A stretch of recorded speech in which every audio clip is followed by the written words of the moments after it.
నమస్తే, welcome to Telugu రాజ్యం. నేను మీరా. సినిమా రంగానికి సంబంధించి జరిగే ప్రెస్ మీట్లు అవనివ్వండి, జరిగే ప్రీ రిలీజ్ ఈవెంట్ అవనివ్వండి, వీటిల్లో ప్రధానంగా పొలిటికల్ రిలేటెడ్గా ఉన్నటువంటి మాటలు ప్రధానంగా వినిపిస్తున్నాయి అనే అభియోగం జనాల్లో వ్యక్తం అవుతోంది. మెయిన్గా సినీ రంగంలో కూడా ఇదే వ్యతిరేకత వ్యక్తం అవుతుంది. మెయిన్గా నిన్న హరిహర వీరమల్లుకు సంబంధించినటువంటి ప్రీ రిలీజ్ ఈవెంట్లో రాజకీయాలకు సంబంధించినటువంటి కొన్ని విషయాల గురించి ఆ స్టేజ్ మీద ప్రస్తావించడాన్ని పూర్తిగా వ్యతిరేకిస్తున్నారు. ఓవరాల్గా ఈ అంశం గురించి తప్పు ఎవరిది అనే అంశం గురించి మనతో చర్చించడానికి సినీ మరియు రాజకీయ విశ్లేషకులు భరద్వాజ్ గారు ఉన్నారు. ఆయనతో చర్చిద్దాం. సార్ నమస్తే. అంటే ఒక ఔరంగజేబును మట్టి కరిపించి వచ్చాడు ఈయన నిజ జీవితంలో కూడా అనే మాట ఆయన వాడాడు. ఎవరు? రఘురామకృష్ణరాజు గారు వాడారు. అది వాడాల్సిన సందర్భం కాదు, అనవసరం కూడా, కానీ వాడేశాడు ఆయన. కాబట్టి ఒక పొలిటికల్ స్టేట్మెంట్, తన ఏ సినిమా వేడుకకు వచ్చాడో ఆ సినిమా కాంటెక్స్టు, ఆ కథని రిలేట్ చేస్తూ అందులో హీరోగా నటించినటువంటి పవన్ కళ్యాణ్ని ఎలివేట్ చేయటం కోసం జగన్మోహన్ రెడ్డి మీద గెలిచారంటే ఆ గెలుపు సాధించటంలో, కూటమిని నడిపించటంలో, కూటమిని నిర్మించటంలో పవన్ కళ్యాణ్ కీలక పాత్ర పోషించాడు అనే విషయాన్ని అక్కడ చాటి చెప్పాలి అని అనుకున్నాడు ఆయన. అయితే మనకి బయట నుంచి చూస్తే అదే కనిపిస్తుంది అక్కడ.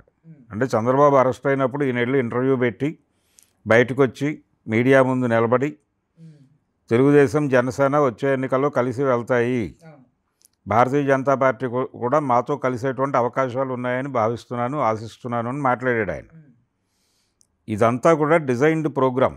అతను ఓజీ షూటింగ్లో ఉండగా సడన్గా బయలుదేరి రాజమండ్రి వెళ్ళాడు. ఆ రోజు అందరికీ తెలుసు. ఓజీ షూటింగ్లో ఉండగా ఎవరు వెళ్ళమంటే వెళ్ళాడు ఆయన? భారతీయ జనతా పార్టీ కేంద్ర నాయకత్వం వెళ్ళమంటే వెళ్ళాడు. వెళ్ళి అదంతా కూడా టోటల్గా బీజేపీ స్కీమ్ చేసి నడిపించినటువంటి కాబట్టి పవన్ కళ్యాణ్ జస్ట్ ఒక ఉపకరణం మాత్రమే, అంటే ఒక పరికరం మాత్రమే. ఒక పట్కారో స్క్రూ డ్రైవరో పట్టుకుని ఏదైనా పని చేస్తారు ఎవరైనా, ఒక టూల్. అలా భారతీయ జనతా పార్టీ చేతిలో ఒక టూల్ ఆయన. ఆ టూల్ని పట్టుకొచ్చి ఔరంగజేబు మీద విజయం సాధించిన యోధుడిలాగా మాట్లాడేశాడు నిన్న ఆయన. అది చాలా విచిత్రం. అంటే అంత మొయ్యాల్సిన అవసరం ఎందుకుంది? నువ్వు కావాలంటే ఆయన పర్సనల్గా మహానటుడు, వీరనటుడు అని పొగుడు అక్కడ, అంతే తప్ప మొన్న ఎన్నికల్లో ఈ విజయం ఈయన సాధించిన విజయం అన్న ధోరణిలో ప్రొజెక్ట్ చేయాల్సిన అవసరం లేదు. అనవసరంగా రాజకీయం మాట్లాడాడు. అంటే పొలిటికల్ వ్యవహారాలు సినిమా వేదికల మీద మాట్లాడటం సబబా కాదా అనే చర్చకు వస్తే ఎక్కడైనా ఏదైనా మాట్లాడే స్వేచ్ఛ ఉంది ఎవరికైనా. రఘురామకృష్ణరాజు గారు రాజకీయాలు మాట్లాడకూడదు అని నేను అంటలేదు. మాట్లాడాల్సిన చోటు అది కాదు. ఎక్కడైనా మాట్లాడచ్చు, అక్కడైనా మాట్లాడచ్చు రాజకీయాలు. అంటే చాలా ప్రధానంగా అది జనాల్లోకి పెడుతుంది. ఆయన అభిమానులు ఉన్నారు, ఆయన ఉన్నాడు కాబట్టి ఆయన పొగడాలనుకున్నాడు. ఈయన పొగుడు, తప్పేం లేదు.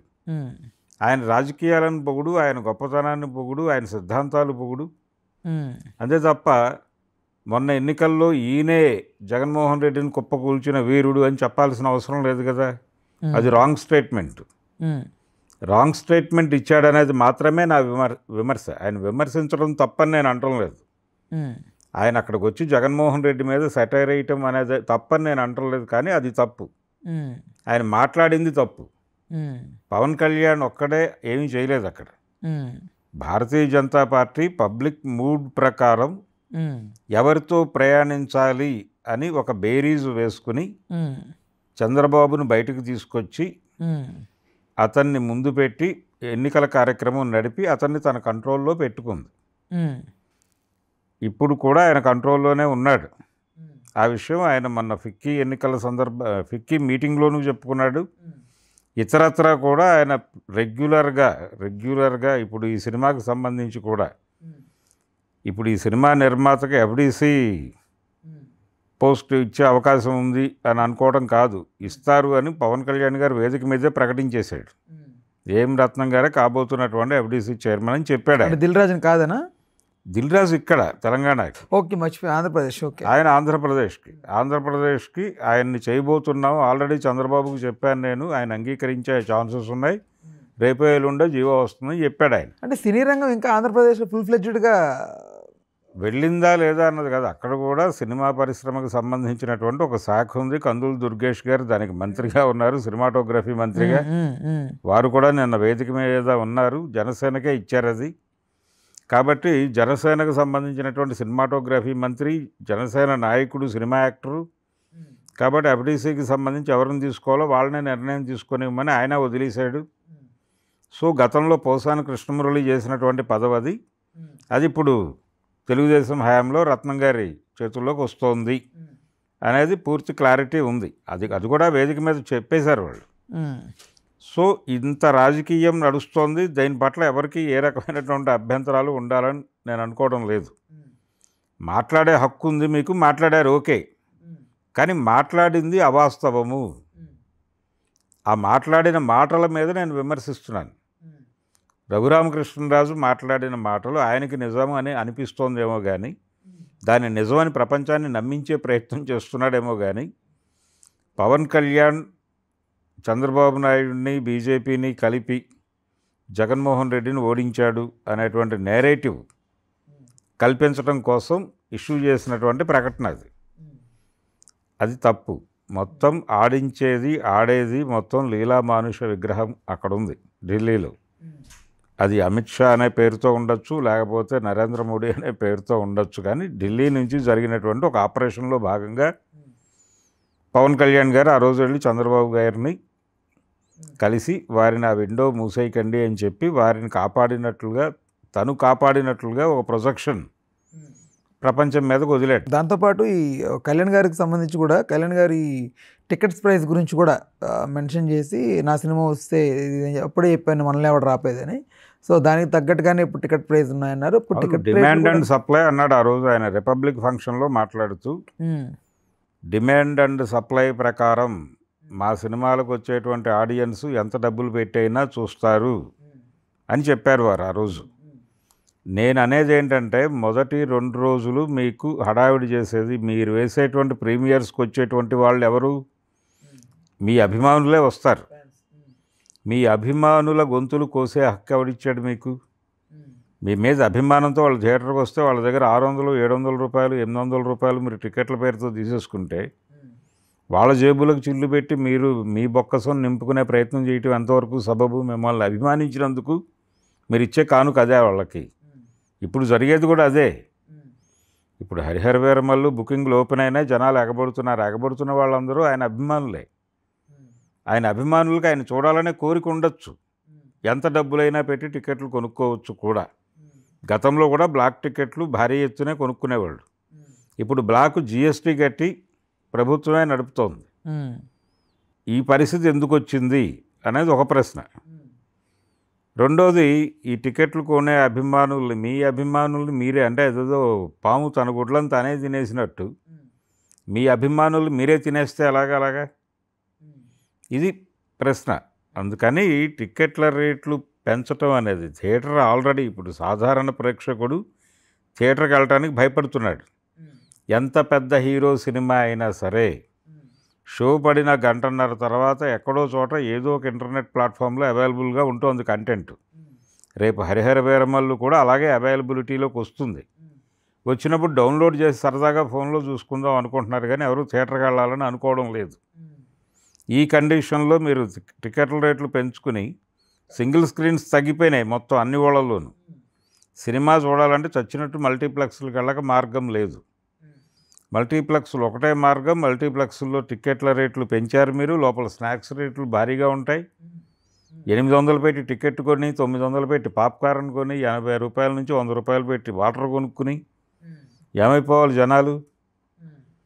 అందుకని ఈ టికెట్ ప్రైస్ హైకు, ఈ గొడవలు వెనకాల వాళ్ళు దాన్ని గంభీరంగా చెప్పుకున్నారు, కానీ కంపారిటివ్గా తక్కువ చేశాం మేమని చెప్పుకున్నారు. ఇతర హీరోల సినిమాలతో పోలిస్తే మా సినిమాలకు తక్కువే చేసుకున్నాం మేము. తెలంగాణలో ప్రీమియర్స్ లేవని కదా ఆ మధ్య మాట్లాడింది. వాళ్ళే రిలీజ్ చేస్తున్నారు. ఫైనాన్సర్స్ నుంచి ప్రెజర్ తగ్గించడం కోసం పార్ట్ 2 ఉందని చెప్తున్నారు. పార్ట్ 2 ఉంటుందో ఉండదో దీని భవిష్యత్తు మీద ఆధారపడి ఉంటుంది. ఇది ఎంత పూల్ చేయగలదు, ఎంత కలెక్షన్ సాధించగలదు అనే దాని మీద 2 డిసైడ్ అవుతుంది. ఒకవేళ ఇది కనుక పెర్ఫామ్ చేయకపోతే ఆ 2 గురించి అందరూ కన్వీనియంట్గా మర్చిపోతారు. ఆల్రెడీ తీసేశారు 2 పార్ట్లు కలిపి. ఫస్ట్ పార్ట్ ఇప్పుడు రిలీజ్ చేసి దాని తర్వాత గ్రాఫికల్ వర్క్ చేసి ఇంకో సెకండ్. మొదట అనుకున్నప్పుడు 2 భాగాల సినిమా కాదు ఇది, 2 భాగాలు కాదు, ఒకటే సినిమా. కానీ ఈ ఫైనాన్సర్స్ని కంట్రోల్ చేయటం కోసం దీన్ని పార్ట్ 1గా మార్చారు. దానికి సంబంధించి కొంత షూట్ ఆయనతో జరిగింది, పవన్ కళ్యాణ్ గారితో. కొంత సినిమా షూట్ అయ్యి ఉంది వాళ్ళ దగ్గర, కొంత మాత్రమే ఉంది, మళ్ళీ షూటింగ్ చేయాల్సింది చాలా ఉంది. ఒకవేళ ఇది గనక రిజల్ట్ తేడా వస్తే దాన్ని మర్చిపోతారు కన్వీనియంట్గా. ఇక్కడ డబ్బులు వస్తే ఈ ఇమేజ్ మీద దాన్ని నడిపించడం కోసం ఒక అడుగు ముందుకేస్తారు. అది పరిస్థితి. అందుకని పవన్ కళ్యాణ్ గారు ఈ సినిమా ఆ వేదిక మీద చాలా దారుణాలు మాట్లాడాడు ఆయన. చాలా దారుణాలు అంటే తను ఇంతకుముందు చేసిన సినిమాలు రీమేకులు చేశాడు వరుసగా. రీమేకులు ఎందుకు చేశాడు? ఆయనకు టైం లేదు కాబట్టి, హడావిడిగా ఏదో సినిమా చేయాలి కాబట్టి. తనే చెప్పుకున్నట్టుగా తనకు ఇంట్లో పొయ్యి వెలగాలన్నా, పార్టీలో కదలిక కదలాలన్నా డబ్బులు కావాలా, డబ్బులు సినిమా నుంచే రావాలన్నాడు ఆయన. ఆ సినిమా ఎన్నికలు దగ్గర పడుతున్నాయి, డబ్బులు కావాలి ఆయనకి. అందుకని 3 సినిమాలు కమిట్ అయ్యానని చెప్పాడు. అప్పుడు వేగంగా షూటింగులు జరగాలి, సినిమాలు కంప్లీట్ అవ్వాలి అంటే రీమేక్ సినిమాలకు వెళ్ళారు. ఆయన చేసినటువంటి వకీల్ సాబు రీమేక్ సినిమానే, అమితాబ్ బచ్చన్ సినిమా చేశాడు అది. అలాగే ఆయన చేసినటువంటి భీమ్లా నాయక్ రీమేక్ సినిమాని. రీమేకులకు ఎందుకు వెళ్తున్నారు మీరు అని ఎవరో అంటే, అసలు తెలుగులో సొంత కథలతో వచ్చే డైరెక్టర్లు ఎవరున్నారు అన్నాడు ఆయన వేదిక మీద. ఒకే ఒక్క డైరెక్టర్ ఉన్నాడు, నేను ఫ్లాప్లో ఉండగా వచ్చి నాకు ఒక హిట్ ఇచ్చాడు, జల్సా, త్రివిక్రమ్ శ్రీనివాస్ తప్ప ఇంకో డైరెక్టర్ లేడు తెలుగు ఇండస్ట్రీలో అని మాట్లాడాడు ఆయన. ఏమనాలి ఆయన్ని అంటే తన గురించే చెప్పుకున్నాడు. నా దగ్గరికి వచ్చిన వాళ్ళు, నాతో తీస్తున్న వాళ్ళల్లో పెద్ద డైరెక్టర్లు, గొప్ప డైరెక్టర్లు లేరు అని తనతో సినిమాలు తీసిన డైరెక్టర్లని ఒక రకంగా కించపరిచినట్టుగా చూడాలి. అంటే ఇప్పుడు భీమ్లా నాయక్ డైరెక్ట్ చేసినటువంటి వ్యక్తి కావచ్చు, లేకపోతే వకీల్ సాబ్ డైరెక్ట్ చేసినటువంటి వ్యక్తి కావచ్చు, ఆ డైరెక్టర్లను కించపరిచినట్టుగా ఈ ప్రకటన నుంచి. అలాగే గబ్బర్ సింగ్ అనేటువంటి ఒక అద్భుతమైన విజయాన్ని, తనకు చాలా గ్యాప్ తర్వాత వచ్చినటువంటి హిట్ అది కూడా రీమేక్. అది రీమేకే. అంటే ఒక దశలో రీమేకులు నడిచినాయి, అందరూ చేశారు. రీమేకులు చేయనివాడు ఎవడూ లేడు. ఎందుకు చేశారు రీమేకులు అంటే ప్రూవ్డ్ సబ్జెక్ట్ కాబట్టి చేస్తే డబ్బులు వస్తాయని చేశారు. కానీ ఇప్పుడు రీమేకులు కుదరదు. ఎందుకు కుదరదు అంటే ఇంటర్నెట్ ప్లాట్ఫామ్లో ఒరిజినల్ సినిమా కంటెంట్ దొరుకుతుంది. ఒక సినిమా ప్రకటించారు, ఇప్పుడు భీమ్లా నాయక్ ప్రకటించారు, ఫలానా మలయాళం సినిమా రీమేక్ అనగానే వెంటనే జనాలు ఆ సినిమా చూసేశారు. అలాగే గాడ్ ఫాదర్ సినిమా చిరంజీవి గారు ప్రకటించిన మరుక్షణం ఆ సినిమా చూసేశారు మలయాళంలో. పైగా అది తెలుగులోకి 70 ఆహా ఓటీటీలో అవైలబుల్గా ఉంది. అప్పుడు దాంతో తెలుగులోనే ఆ సినిమా చూశారు, కంపారిజన్ వచ్చేసింది. ఎప్పుడైతే కంపారిజన్ వచ్చిందో, ఇప్పుడు ఎన్టీ రామారావు గారి రోజుల్లో ఆయన ఏ సినిమా అనేక రీమేకులు చేశాడు ఆయన. ఆ రోజుల్లో ఆయన అనౌన్స్ చేసినటువంటి రీమేక్ సినిమా చూడాలంటే ఆ ప్రింట్ దొరకాలి ఎక్కడైనా. సాధారణ ప్రేక్షకుడు ప్రింట్ కోసం వెతుకులాడాడు కదా, ఈ సినిమా కోసమే ఎదురు చూస్తాడు. ఇప్పుడు అవసరం లేదు, ఫోన్లో అవతలాడు బలానా సినిమా అనగానే ఫోన్లో 2 నిమిషాల్లో దొరుకుతుంది. అది డౌన్లోడ్ చేసి చూసి కంపారిజన్ ఫస్ట్ లుక్ నుంచి రివ్యూలు పెట్టేస్తున్నారు. ఈ పరిస్థితి నుంచి బయటపడటం కోసం రీమేకులు ఇప్పుడు సేఫ్ కాదు అని ఎవరు రీమేకుల జోలికి వెళ్ళటం లేదు. ప్రతి డైరెక్టరు వాళ్ళ కథ ఏదో వాళ్ళు రాసుకుంటున్నారు, వాళ్ళ తిప్పలు పడుతున్నారు. ఇది మంచిదే. ఇలా మారిపోయిన తర్వాత కూడా నువ్వు రీమేకులు చేసి దెబ్బలు తిని డైరెక్టర్ల మీద దాడి చేస్తే ఎలాగా? డైరెక్టర్లు కథలు మన దగ్గర మంచి డైరెక్టర్లే లేరు అని మాట్లాడేశాడు ఆయన వేదిక మీద. అలా ఎలా మాట్లాడతాడు ఆయన? పోనీ తనతో తీసిన సినిమాలు తీసినటువంటి డైరెక్టర్లను కూడా కించపరిచినట్టు కదా అది. అంత వేగ్గా ఎలా స్వీపింగ్ కామెంట్ విసురుతాడు ఆయన? అందుకని పవన్ కళ్యాణ్ గారు ఓకే చెప్పకుండా సినిమా తీయరుగా వాళ్ళు. భీమ్లా నాయక్ కావచ్చు, వకీల్ సాబ్ కావచ్చు, ఈయన ఓకే చేసిన తర్వాతే సెట్స్ మీదకి వెళ్తుంది, కానీ ఈయన బలవంతంగా లాక్కెళ్ళి సినిమా చేయించుకోరు కదా. ఈయన నాట్ ఓకే అని ఆ రోజు ఎందుకు చెప్పలేదు? ఈరోజు లేచిన నోరు ఆ రోజు ఎందుకు లేవలేదు? మీకు ఇష్టమైతేనేమో రీమేక్. ఇప్పుడు యాక్చువల్గా రత్నం గారికి డేట్స్ ఇచ్చింది వేదాళం సినిమా రీమేక్ కోసం. అది వద్దు అని కృష్ణ గారు చెప్పిన లైన్ బాగుందని చెప్పి హరిహర వీరమల్లు వైపు టర్న్ అయ్యామని 100 సార్లు చెప్పాడు ఆయన రత్నం గారు. అంటే మీకు ఈ సినిమా కూడా రీమేక్ కథతోనే మొదలైంది ప్రయాణం. మీరు రీమేకులు తప్ప మన డైరెక్టర్ల దగ్గర కథలు లేవని మాట్లాడుతున్నారు. మీరు పొలిటికల్ ఏరియాలో ఉన్నారు, మీరు బిజీగా ఉన్నారు, మీతో సినిమా తీయాలంటే ఏదో ఒక ప్రూవ్డ్ సబ్జెక్టుతో సినిమా తీసేస్తే కొంత వర్కౌట్ అవుతుంది అని వాళ్ళు అనుకుంటున్నారు. సినిమాల్లో నటించకపోతే నేను నా ఇంట్లో పొయ్యి వెలగదు, నా పార్టీలో దీపం వెలగదు అని మీరు మాట్లాడుతున్నారు. మీకోసం వాళ్ళు సినిమాలు తీస్తున్నారా, లేదు వాళ్ళ కోసం మీరు నటిస్తున్నారా? అంటే ఏం చెప్తాడు ఆయన? పైగా నేను చిన్న నటుడిని, నాకంటే ఎక్కువ డబ్బులు తీసుకునే హీరోలు ఉన్నారు, ఎక్కువ డబ్బులు కలెక్ట్ చేసే హీరోలు ఉన్నారు అని హంబుల్గా ఉన్నట్టుగా ఒక అభినయము, ఆ అభినయంతో కూడిన ప్రకటన. ఇంత డ్రామా నడిపాడు ఆయన నిన్నంతా ఇక్కడ కూర్చుని. కాబట్టి ఈ నటన ఆయన సినిమాలో పెర్ఫామ్ చేస్తే జనం చూసి ఎంటర్టైన్ అవుతారు. నిన్న ఆయన ప్రెస్ మీట్లో మాట్లాడిన మాటలు కానీ, వేదిక మీద మాట్లాడిన మాటలు కానీ అవి మొత్తం కూడా గందరగోళముగా మాత్రమే నడిచినాయి, అంతకుమించి ఏమీ లేదు. అందులో ఔరంగజేబు గురించి, పైగా మొఘల్ చరిత్ర గురించి ఎందుకంత గొప్పగా రాస్తున్నారు టెక్స్ట్ బుక్కుల్లో, అదంతా తీసేయాలన్నాడు ఆయన నిన్న ఫంక్షన్లో. సరే, టెక్స్ట్ బుక్కుల సంస్కరణ కార్యక్రమం ఆల్రెడీ భారతీయ జనతా పార్టీ మొదలుపెట్టింది, మీరు కొత్తగా చెప్పక్కర్లేదు. పవన్ కళ్యాణ్ గారు చెప్పేదాకా వాళ్ళు ఆగేటట్టు కూడా లేరు, వాళ్ళు ఆల్రెడీ మొదలుపెట్టారు. పాఠ్య గ్రంథాలలో ఉన్నటువంటి పాత లెసన్స్ అన్నీ తీసేసి కొత్త లెసన్స్ పెడుతున్నారు. నిజానికి పాత లెసన్స్లో కూడా ఔరంగజేబుని గొప్పోడుగా ఎక్కడా లేదు టెక్స్ట్ బుక్కుల్లో. ఔరంగజేబు దుర్మార్గుడనే మనకుంది. పైగా ఔరంగజేబుతో చాలామందిని పోల్చి మాట్లాడిన చరిత్ర ఉంది మనకి.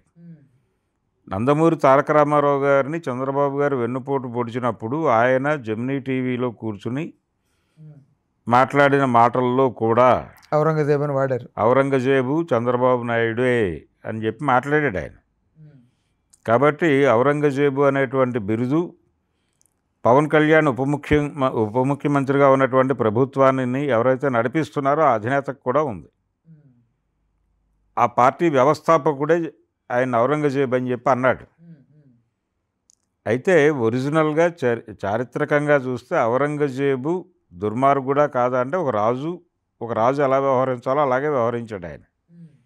అంతకుమించి ప్రత్యేకంగా హిందువులకు వ్యతిరేకంగా ఉండాలి, హిందువులందరినీ ఏదో చెయ్యాలి అనే ప్రోగ్రాంలో లేడు ఆయన.